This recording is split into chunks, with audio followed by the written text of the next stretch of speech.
All right, hello class. We are going to do one of our last lessons of Math B Honors, which talks about the features of graphs and interval notation. Okay, so before we begin, I want to go ahead and define certain aspects of a graph for you. So let's go ahead and look at this first page, and let's go to the bottom half and read these words and terms. So I'm going to go ahead and define them, and please write these definitions down. So number one says increasing graph.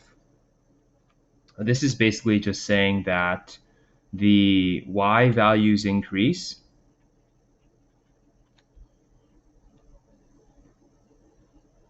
as x increases, right?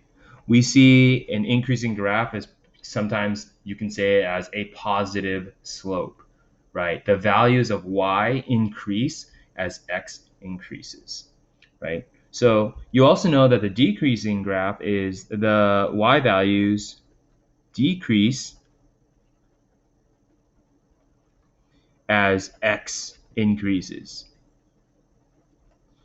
Okay, so as you move towards the line on the graph, you can see the line, the y values decrease. So it basically means that you have a negative slope. A constant graph is kind of like saying a zero slope. So you would say the y values stay the same.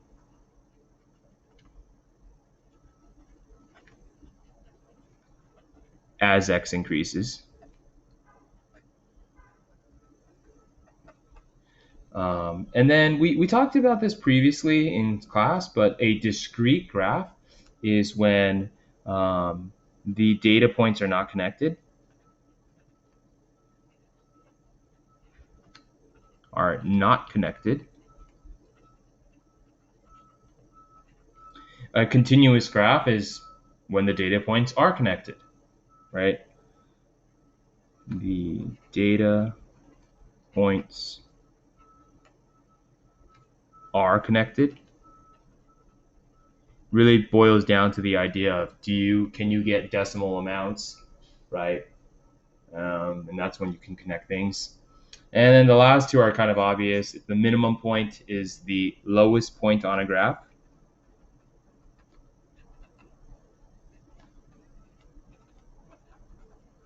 And the maximum point is the highest point on a graph.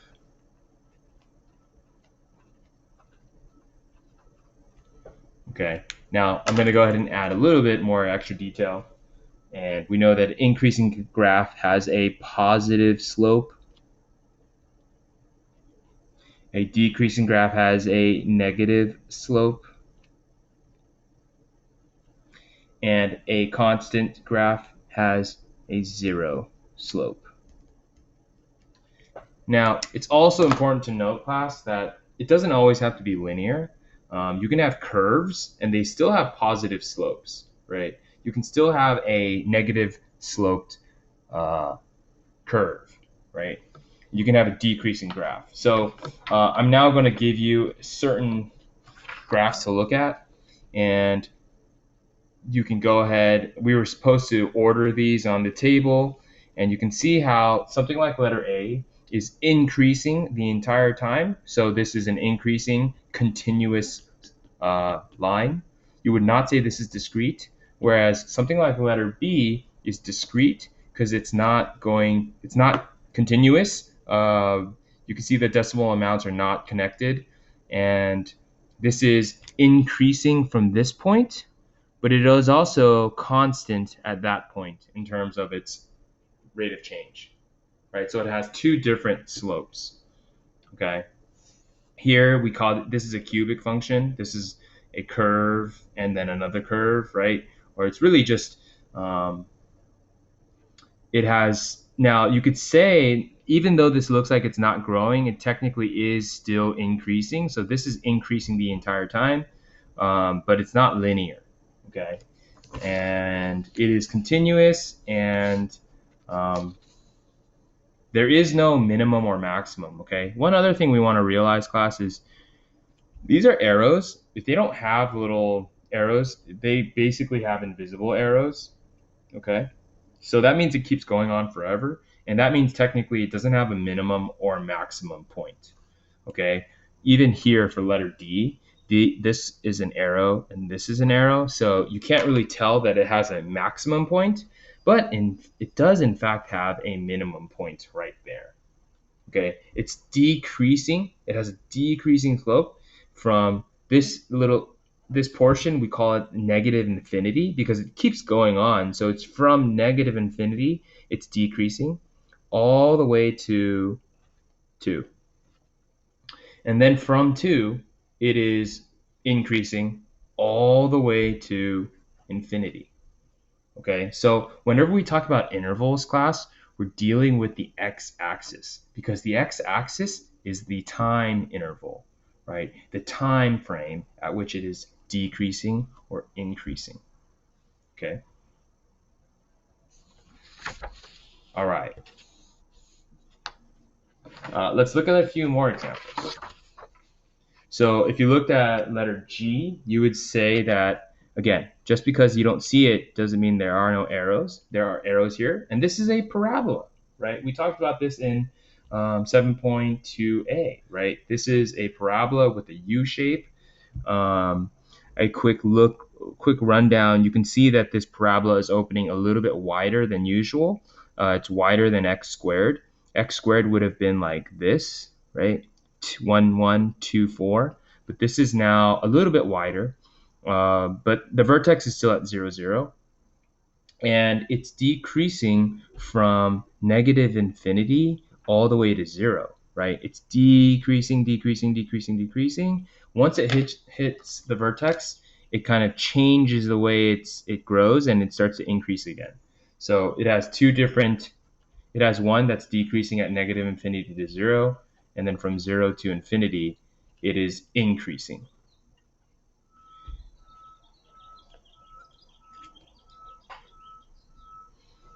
Okay. Sometimes graphs increase the entire time, sometimes they decrease the entire time, and sometimes they have a little bit of both. Okay. You can see in letter J, it's increasing here, then it's decreasing, and then it's increasing again. All right. So there will be 2 different intervals at which it increases. And remember, intervals always deal with the x values.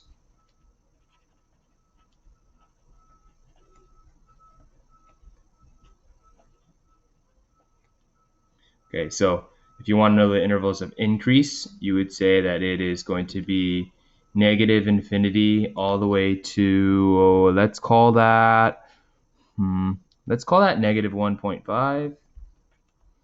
And then you would say that it's increasing from 1.5 all the way to infinity, right? So from here up, it's increasing from negative infinity all the way to negative 1.5. It's also increasing. The only part that it's decreasing is the interval negative 1.5 to 1.5. This is the only part that it decreases. It's negative 1.5 to 1.5. There is no minimum here. There is no maximum here because it's technically still going. It's not stopping. So there's no exact minimum point. But sometimes there are maximum points, like for letter L. You can see how this now realize that the maximum point is dealing with the y, but this is the maximum, and they're the same for all 3 of these maximum points. And then this is the minimum, right? So minimum and maximum deal with the y value, and the interval of increase and the interval of decreasing is always the x variable.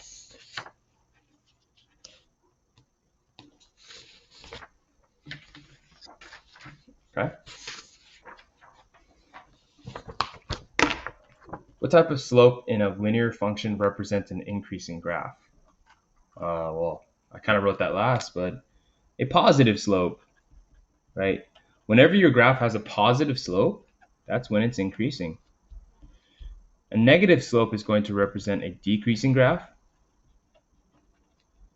And then a 0 slope is something that represents a constant graph.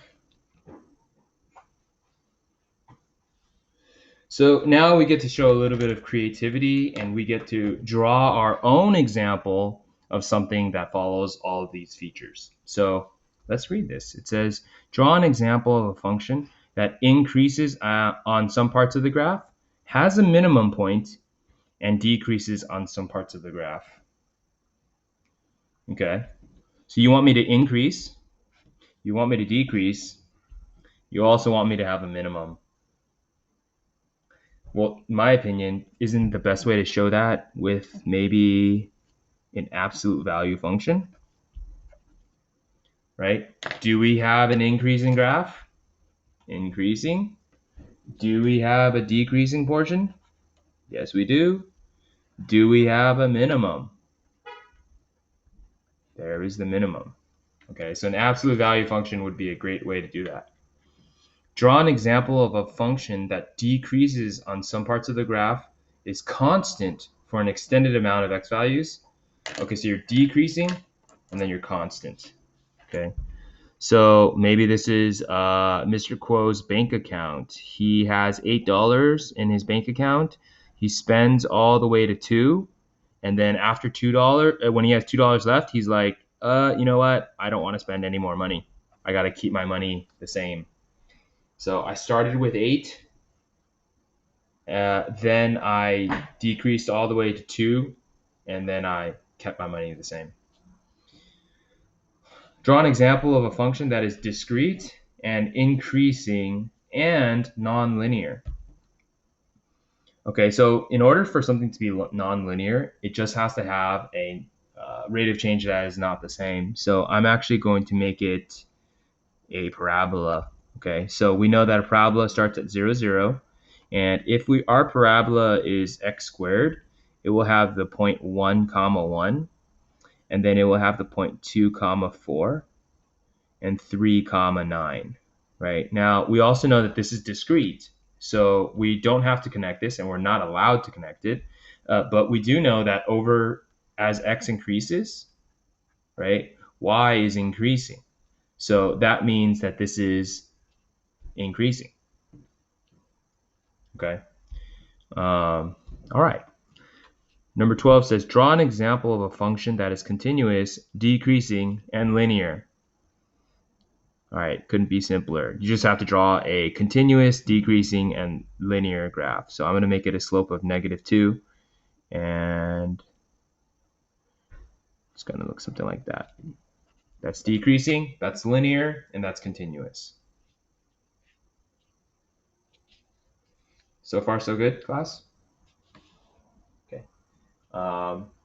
As you get a hang of all these vocabulary words, class, I think the features of functions is going to be a simple addition to your knowledge. So let's take a break right now, and let's finish the rest of this lesson in the second part of this video.